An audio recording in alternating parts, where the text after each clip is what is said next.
அக்ஷர்புரி கிராமத்துல மங்க்ரூ தன்னுடைய அம்மா மாயா கூட வாழ்ந்து வந்தான். இந்த கிராமத்துல எலும்பு சம்பந்தப்பட்ட பிரச்சனைகள் ஒவ்வொரு மனிதர்களுக்கும் இருந்தது. இது மூதாதையர்கள் கொடுத்த வரமாயிடுச்சு. இன்னைக்கு மங்க்ரூ தன்னுடைய 60 வயசு அம்மாவை வீல் சேர்ல உட்கார வச்சு வீல் சேர் வாங்கின கடைக்கு கூட்டிட்டு போனான். எல்லாம் எப்படி போயிட்டு இருக்கு மங்க்ரூ? இன்னைக்கு உங்க அம்மாவை கூப்பிட்டுட்டு இங்க என்ன வந்திருக்க? அது அண்ணன், நீங்கள் தானே இந்த வீல் சேர் எங்களுக்கு கொடுத்தீங்க. இது கொஞ்சம் சரியாகவே இல்லை. இதை ரிப்பேர் பண்ணி இன்னும் 1 மாதம் கூட ஆகலை, மறுபடியும் இது ரிப்பேர் ஆயிடுச்சு. மொத்த கிராமத்துலேயும் இதை தானே வாங்கிட்டு இருக்காங்க. நீ இதை வாங்கி 2 வருஷம் ஆகுது. அப்போ இது ரிப்பேர் ஆக தானே செய்யும். கண்ணா படை, உங்க அப்பா செஞ்சு கொடுக்கிற வீல் சேர் எல்லாமே ரொம்பவே உறுதியா இருக்கும். அத 2 தலைமுறைகள் கூட பயன்படுத்தலாம். அது என்னன்னா, அது என்னோட அப்பா தான் செய்வார் ஆண்டி. இங்கே பாருப்பா, உனக்கு வேண்டான்னா சொல்லிடு. உனக்கு காசு எப்போ வருதோ அப்போ வந்து வாங்கிக்கோ. கிளம்புப்பா மங்க்ரூ, இன்னும் தொந்தரவு பண்றது சரி கிடையாது. 2 பேரும் தலைவரோட வீட்டுக்கு போனாங்க. வா மங்க்ரூ, வணக்கம் அம்மா. சொல்லுங்க, நான் உங்களுக்கு அப்படி என்ன சேவை பண்ணணும்? இப்பதான் படையோட கடையில இருந்து வந்திருக்கோம். அங்க எந்த ஒரு உதவியும் கிடைக்கல. முடிஞ்சா உங்ககிட்ட பழைய வீல் சேர் இருந்ததுன்னா எனக்கு கொடுங்க. நீங்கள் கவலையே படாதீங்க. இந்த வருஷம் வீல் சேர் எல்லாருக்கும் கொடுப்போம்ல, அப்போ உங்களுக்கும் ஒன்று எடுத்து வச்சிடுறேன். தலைவரே, ஒரு விஷயம் கேட்கவா? கேளு கேளு, என்ன விஷயம்? நாம் இந்த வியாதியை முழுசாக குணமாக்குற வரைக்கும் நம்மளால் முன்னேறி போகவே முடியாது. மங்க்ரூ, நீ சொல்கிற விஷயமும் சரிதான். ஆனால் நம்மளால் இதுக்கு எதுவும் பண்ண முடியாதே. நீங்கள் எல்லாரும் வயசு பசங்க. முயற்சி பண்ணீங்கன்னா நீங்கள் இருக்கும்போதே இதுக்கு ஏதாவது வழியை கண்டுபிடிக்கலாம். சரிங்க தலைவரே, சரி, இப்போ நான் கிளம்புறேன். மங்க்ரூ தன்னோட வீட்டை நோக்கி வந்துட்டான். படையி தன்னுடைய லாபத்துக்காக மோசமான வீல் சேருகளை செஞ்சிட்டு இருக்கிறாரு. அதனால மங்க்ரூக்கு ரொம்பவே கவலையா இருந்தது. ராத்திரி ஆயிடுச்சு. அப்புறம் மாயா தூங்கினதுமே மங்க்ரூ நதிக்கரை கிட்ட நடந்துட்டு வரலான்னு போனான். மங்க்ரூ நதிக்கரை கிட்ட உட்காந்துக்கிட்டு கல்லை தூக்கி வீசிட்டு இருந்தான். அப்புறம் தனக்கு தானே பேசிக்கிட்டு இருந்தான். இந்த கிராமத்தில் அப்படி என்னதான் பிரச்சனைன்னு தெரியல. 50 வயசு ஆகிறதுக்கு முன்னாடியே ஜனங்க எல்லாருமே இங்கே இறந்து போயிடுறாங்களே. அப்புறம் அந்த படாய் மக்களுக்கு அவசியமான பொருட்களை சீக்கிரமாக ரிப்பேர் ஆகுற மாதிரி தான் அவன் எல்லா பொருட்களையும் செஞ்சுக்கிட்டு இருக்கான். ஜனங்க அதை அடிக்கடி வாங்க வேண்டியதாக இருக்கு. அப்பதான் அந்த நதியில இருந்து ஒரு பெண் கத்துற சத்தம் கேட்டுச்சு. காப்பாத்துங்க, காப்பாத்துங்க, காப்பாத்துங்க. அட, யாரு? என்னாச்சு? சத்தம் போட்டுக்கிட்டே அந்த குரல் வெளியே வந்தது. அப்பதான் தெரிஞ்சது அது அடிபட்ட ஒரு முதலான்னு. அதோட கால்ல மீனவர்களோட முள்ளு கம்பி குத்தப்பட்டிருந்தது. அட கடவுளே, இது என்னது? எனக்கு உதவி செய்ய, என்ன காப்பாத்து. மங்குருவுக்கு ரொம்ப பயமா இருந்தது. இருந்தாலும் அவன் தைரியத்தோட அந்த முதலையோட வலிய நீக்கிறதுக்காக அது கிட்ட போனான். மங்க்ரூ அந்த முதல கால்ல இருந்த முள்ளு கம்பியை எடுத்தான். அப்புறம் ஒரு துணியால அந்த காயத்துக்கு அவன் கட்டு போட்டு விட்டான். சரி, இப்போ அது குணமாகறதுக்கு இன்னும் கொஞ்சம் நேரம் ஆகும்.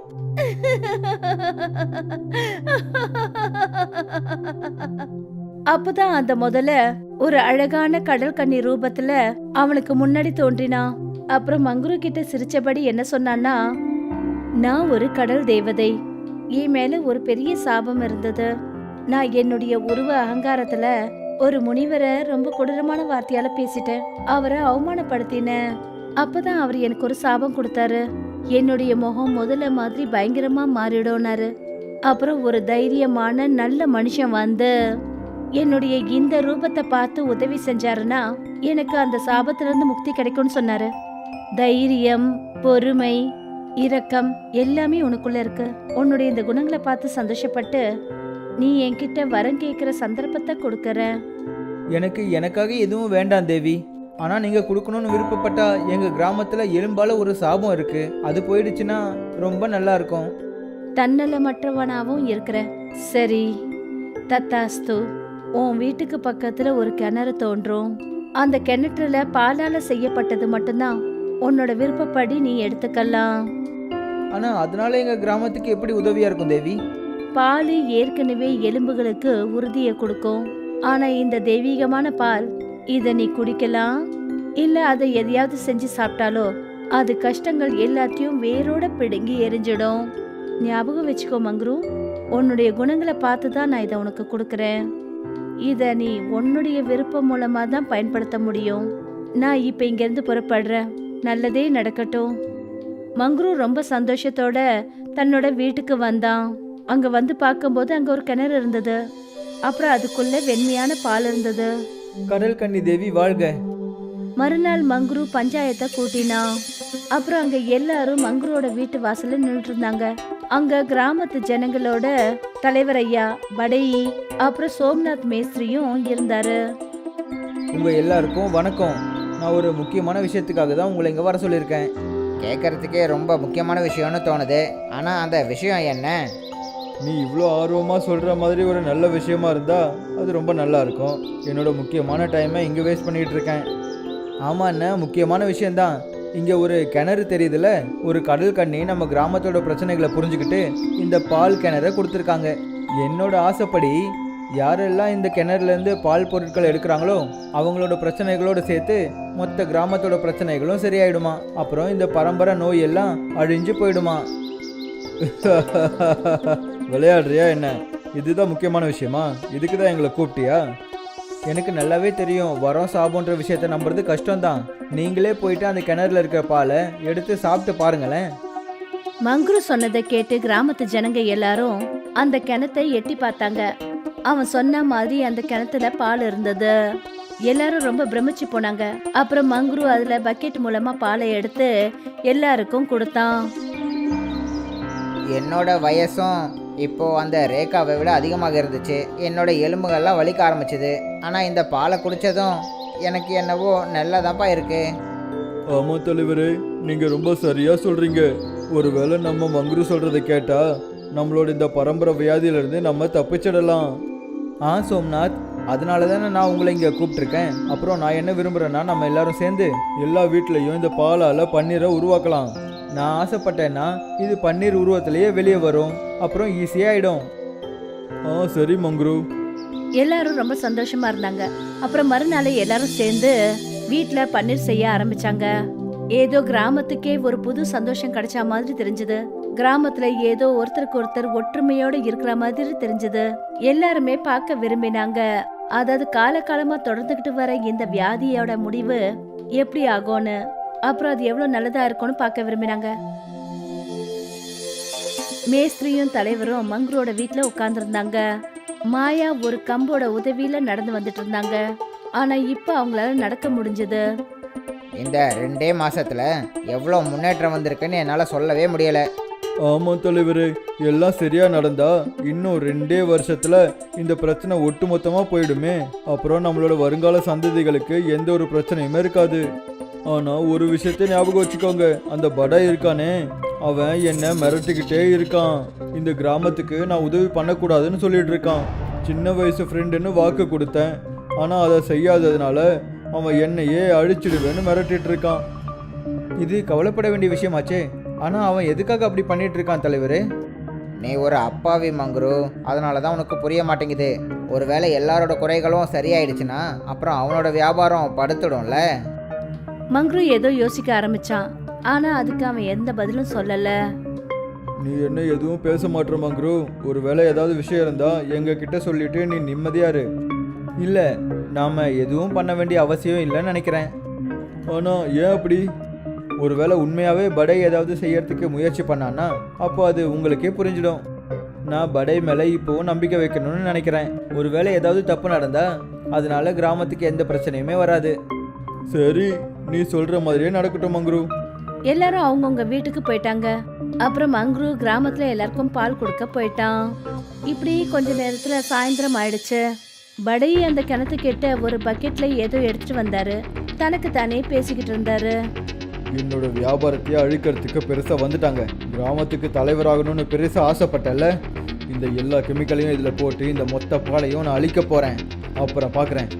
படை தன்னோட கையில பக்கெட்ல இருந்த கெமிக்கல்ஸ கிணத்துல ஊத்தினான். அப்ப திடீர்னு அந்த கிணத்துக்கு மேல அதே அழகான கடல் கன்னி வெளியே வந்தா. இந்த உலகத்துல கரும விளையாட்டுகள் நிறைய இருக்கு. அது நீ விரும்புறியோ இல்லையோ, தெரிஞ்சு செஞ்சாலோ இல்ல தெரியாம செஞ்சாலோ, கர்மம் செய்யாம வாழ்க்கை ஓடவே ஓடாது. நீ யாரு? அப்புறம் உனக்கு என்ன வேணும்? நான் என்ன சொல்ல விரும்புறேன்னா, அப்படி கர்மம் செய்யணும்னு நினைச்சினா நல்ல கர்மங்களை செய், பாவ கர்மங்களை செஞ்சினா அதுக்கான பலன் அது ரொம்பவே மோசமா இருக்கும். அப்படியா? பெருசாலாம் எதுவும் பேசாத. எனக்கு யார தண்டனை கொடுப்பாங்க? ஆ? உன்னோட கெட்ட நோக்கங்களுக்கும் உன்னோட கெட்ட கர்மங்களுக்கும் ஒரே ஒரு வழிதான் இருக்கு. நான் உனக்கு ஒரு சாபம் கொடுக்கறேன். உன்னோட எலும்புகள்லாம் செயலிழந்து போகட்டும். அப்புறம் நீ உன்னுடைய பாரத்தையே உன்னால சுமக்க முடியாம போயிடும். அப்பதான் உனக்கு புரியும் இந்த முட்டுவலி பிரச்சனை இருக்கிறவங்க எவ்வளவு கஷ்டப்படுறாங்கன்னு. இந்த சாபம் எப்போ முறியடிக்கப்படும்னா, நல்ல மனசு நல்ல எண்ணங்கள் கொண்ட ஒரு மனுஷன், நேர்மையான ஒருத்தன், அந்த மாதிரி ஒருத்தன் உனக்கு உதவி செய்யணும். உன்னுடைய கெட்ட செயலை தெரிஞ்சும் அவன் உன்னை மன்னிக்கிறவனா இருக்கணும். அப்பதான் படையி செயலற்று போய் கீழே தரையில விழுந்தான். அங்கிருந்து அந்த கடல் கண்ணி மறைஞ்சிட்டாங்க. என்னை காப்பாத்துங்க, யாராவது காப்பாத்துங்க, என்னை யாராவது காப்பாத்துங்க, காப்பாத்துங்க. அப்பதான் மங்க்ரு சோம்நாத்தோட அந்த இடத்துக்கு வந்தான். அப்ப அவன் பார்த்தபோது படையி ஏதோ செயலற்ற ஒரு பொருள் போல தரையில விழுந்து கிடந்தான். அட படை, என்ன உங்களுக்கு என்ன ஆச்சு? அண்ணா காப்பாத்துங்க, என்னை காப்பாத்துங்க, இந்த சாபத்துல இருந்து முக்தி கொடுங்க. ஆனா நீ அப்படி என்னதான் பண்ண? அது அது படையி அழுதுகிட்டே நடந்த விஷயங்களை சொன்னான். சோம்நாத் ரொம்ப கோபத்தோட என்ன சொன்னாருன்னா, ஆனா நீ செஞ்ச வேலைக்கு உன்னை கண்டிப்பா மன்னிக்கவே முடியாது. மன்னிச்சிடுங்க, மன்னிச்சிடுங்க அண்ணா, என்ன மன்னிச்சிடுங்க. நீ ஒரு விஷயத்த புரிஞ்சுக்கோ, பேராசைப்பட்டதால தான் உனக்கு இந்த சாபம் கிடைச்சிருக்கு. ஜனங்களுக்கு இருக்கிற குறைய சரி பண்ண உங்ககிட்ட ஐடியா இல்லை. ஆனா அந்த கஷ்டத்துல இருந்து விலகி போகும்போது நீ மறுபடியும் அவங்கள அதே பிரச்சனையில தள்ளணும்னு நினைச்சல்ல. எனக்கு தெரியுது, நான் புரிஞ்சுக்கிட்டேன். அது எப்போ நமக்கே ஆபத்து வருதோ அப்போதான் எல்லாமே புரியுது. எங்க அப்பா இந்த எல்லாருக்கும் எதுக்காக அவ்வளோ உதவி பண்ணாருன்னு புரிஞ்சுக்கிட்டேன். சரி, நான் எந்த ஒரு கண்டிஷனும் இல்லாம இப்போ உன்னை மன்னிக்கிறேன்.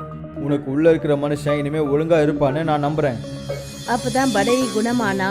அப்புறம் அவன் மங்க்ருவை கை கூப்பி வணங்கவும் செஞ்சான். இந்த சம்பவம் நடந்து சில வருஷங்களுக்கு அப்புறமா கிராமத்தோட அந்த பூர்வீக வியாதி பரிபூர்ணமா குணமாயிடுச்சு. மனோஜ் ரொம்ப வேகமா ஓடிக்கிட்டு இருக்காரு. யாரோ அவரை துரத்துற மாதிரி ஓடுறாரு. அங்க அவரு ஒரு பழைய வீட்டை பார்த்தாரு. மனோஜ் அதுக்குள்ள நுழைஞ்சிட்டாரு. அந்த வீட்டுக்குள்ள ஒரு வயசான அம்மா இருந்தாங்க. நல்ல வேலை, நான் தப்பிச்சுக்கிட்டேன்.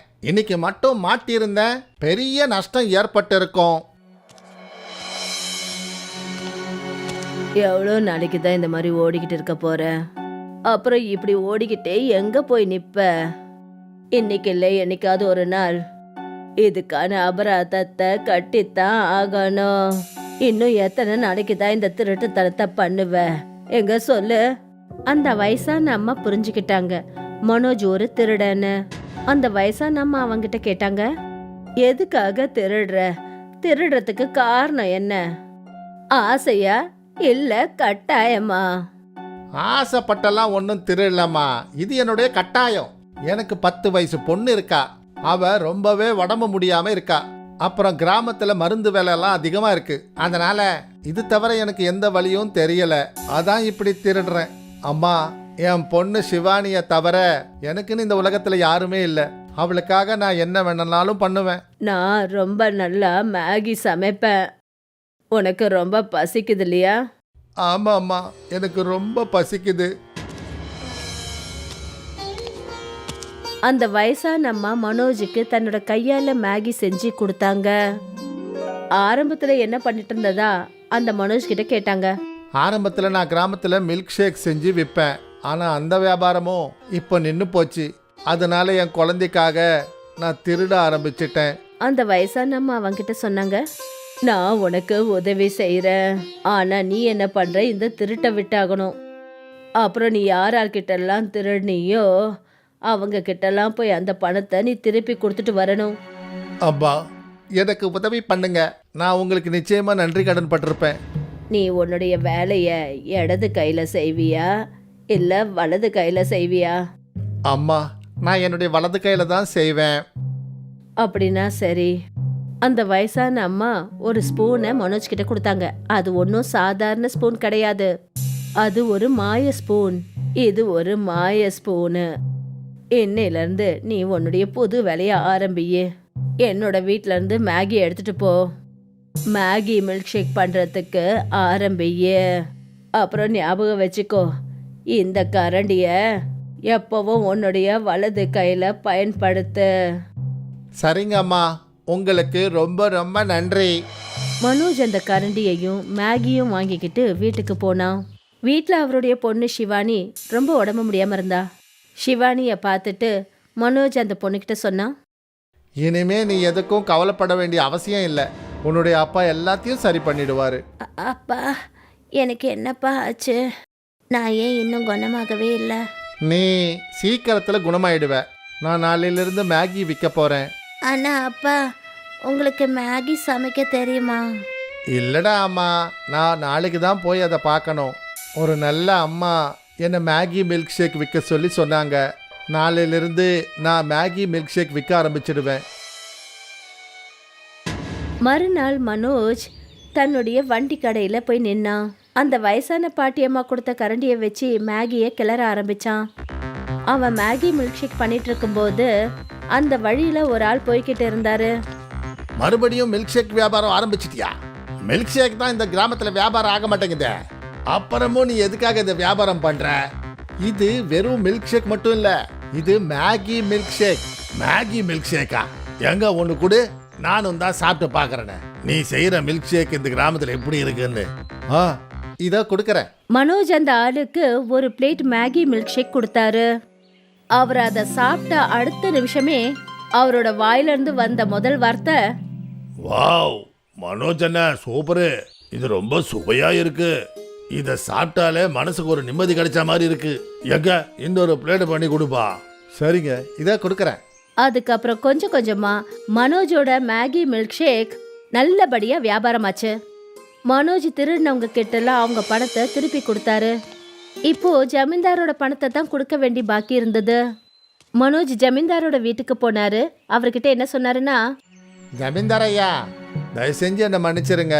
நான் உங்ககிட்ட இருந்து கொஞ்ச நாள் முன்னாடி கொஞ்சம் பணத்தை திருடிட்டேன். அதை திருப்பி கொடுக்கலான்னு வந்திருக்கேன். அப்புறம் கூடவே என் கடையோட மேகி மில்க் ஷேக்கும் கொண்டு வந்திருக்கேன். அப்படியா? என் வீட்டில் நீ பணத்தை திருடி இருக்க, அந்த விஷயம் கூட எனக்கு தெரியல பாரு. அந்த அளவுக்கு என்கிட்ட பணம் இருக்கு, அதனால நான் மறந்து போயிடுறேன். ஆனா நீ என் வீட்டுல இருந்து திருடி இருக்க, அதனால நான் உன்னை சும்மா போக விட மாட்டேன். அதுக்கு நீ எனக்கு டபுள் மடங்கு பணத்தை திருப்பி கொடுக்கணும். நானும் 2 மடங்கு பணம் தாங்க கொண்டு வந்திருக்கேன்.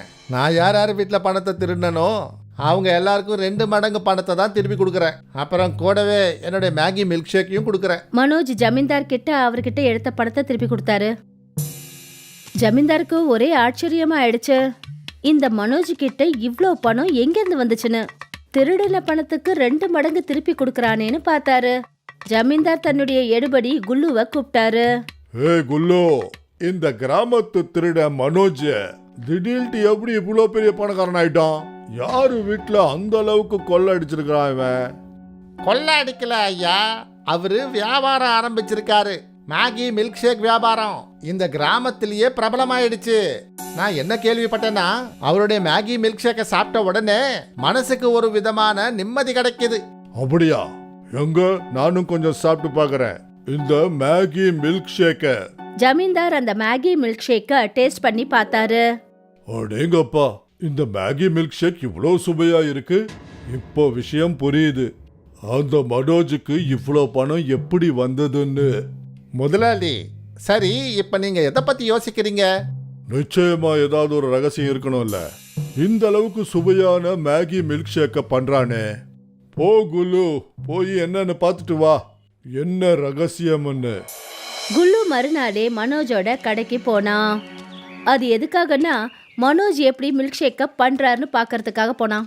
அங்க போனதுமே மனோஜ் கிட்ட அவன் என்ன சொன்னான்னா, எப்பா அண்ணே மனோஜ், எனக்கும் ஒரு மேகி மில்க் ஷேக்கை கொடு. சரி குல்லு, இதோ கொடுக்கறேன். மனோஜ் குல்லுவுக்கு ஒரு பிளேட் மேகி மில்க் ஷேக் கொடுத்தாரு. மில்க் ஷேக்கை சாப்பிட சாப்பிட குல்லு மனோஜ் கிட்ட கேள்வி கேட்க ஆரம்பிச்சான். சரி மனோஜ் அண்ணா, எனக்கு ஒரு விஷயம் சொல்லுங்க.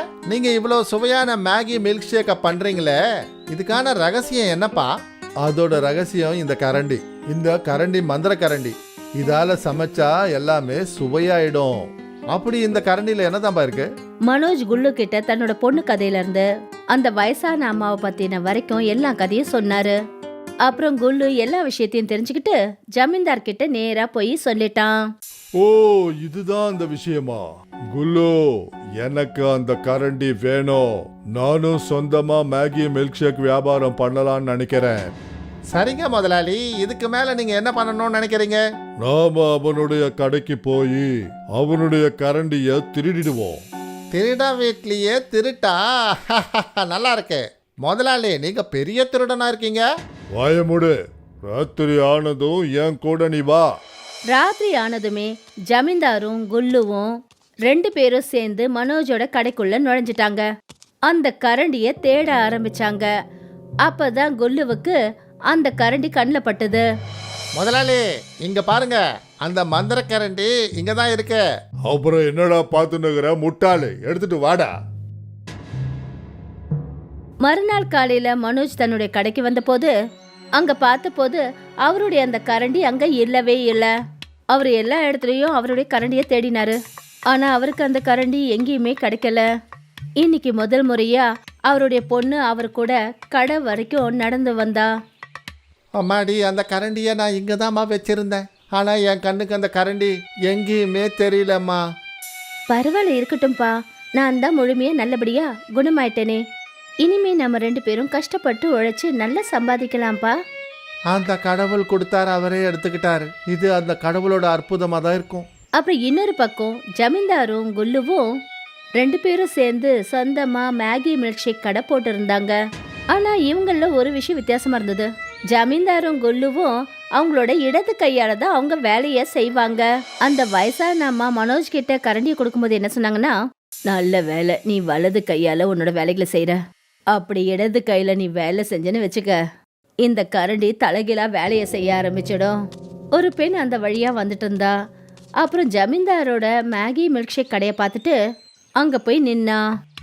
அட ஜமீன்தார் ஐயா, நீங்களும் மேகி மில்க் ஷேக் விற்க ஆரம்பிச்சிட்டீங்களா? ஆமாம்மா, இந்த கிராமத்திலே ரொம்ப நல்ல மேகி மில்க் ஷேக் நான் தான் செய்கிறேன். அந்த மனோஜை விட ரொம்ப நல்லா இருக்கும். அப்படின்னா எனக்கும் ஒரு மேகி மில்க் ஷேக் கொடுங்களேன். இதோ இப்பவே கொடுக்குறேன். ஏ குல்லு, ஒரு பிளேட் மேகி மில்க் ஷேக் சுட சுட இவங்க கிட்ட கொடு. சரிங்க முதலாளி. குல்லு ஒரு பிளேட் மேகி மில்க் ஷேக்கை எடுத்து அந்த பெண் கிட்ட கொடுத்தான். பார்க்கும்போதே ரொம்ப சுவையா இருக்கும் போல தெரியுது. அந்த பெண் ஒரு ஸ்பூன் மேகி மில்க் ஷேக்கை எடுத்து தன்னோட வாயில வச்ச போது அவ வயிறெல்லாம் வலிக்க ஆரம்பிச்சிடுச்சு. சீ, நீங்க என்ன சாப்பிட கொடுத்தீங்க? இவ்வளவு கேவலமா இருக்கு. இவ்வளவு கேவலமான ஒண்ணு நான் இது வரைக்கும் என் வாழ்க்கையில சாப்பிட்டதே இல்லை. ஒரு ஜமீன்தாரா இருந்துகிட்டு உங்க கஸ்டமருக்கு இப்படித்தான் கொடுப்பீங்களா? குல்லு, கொஞ்சம் அதை சாப்பிட்டு பார்க்குறேன் குடு. அத சாப்பிட்டதுமே அவர் குல்லு கிட்ட சொன்னாரு, சீ குல்லு, இதை செஞ்சதுக்கு அப்புறம் நீ சாப்பிட்டு பார்க்கவே இல்லையா? இந்த கதை இங்க நடந்துட்டு இருக்கும்போது அந்த இடத்துக்கு தலைவரும் மனோஜும் வந்தாங்க. அப்புறம் ஜமீன்தார் கிட்ட என்ன சொன்னாங்கன்னா, ஜமீன்தார், எந்த கரண்டியை நீங்க பயன்படுத்திட்டு இருக்கிறீங்களோ அந்த கரண்டி மனோஜோடது. அந்த கரண்டி அவனுக்கு திருப்பி கொடுத்துருங்க. இல்ல தலைவரே, உங்களுக்கு நல்லாவே தெரியும் இந்த மனோஜ் ஒரு திருட்டு பையன்னு. இவன் இந்த கரண்டியை கூட என்கிட்ட தான் திருடினா. நான் என்னுடைய பொருளை திருப்பி எடுத்துக்கிட்டேன், அவ்வளவுதான்.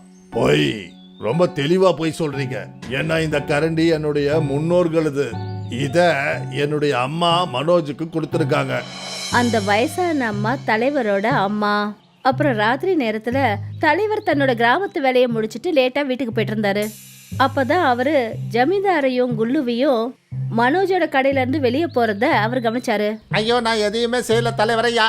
நான் இது எல்லாமே ஜமீன்தார் ஐயா சொன்னதுனால தான் செஞ்சேன். தயவு செஞ்சு என்ன மன்னிச்சிருங்க தலைவரே. இந்த நிமிஷமே உங்க 2 பேரையும் இந்த கிராமத்தை விட்டு வெளியே போக சொல்றேன். ஜமீன்தாரையும் குல்லுவையும் 2 பேரையும் தலைவர் கிராமத்தை விட்டே வெளியே அனுப்பிட்டாரு. அப்புறம் மனோஜ் கிட்ட திரும்பவும் அவருடைய கரண்டி அவர் கைக்கு வந்துருச்சு.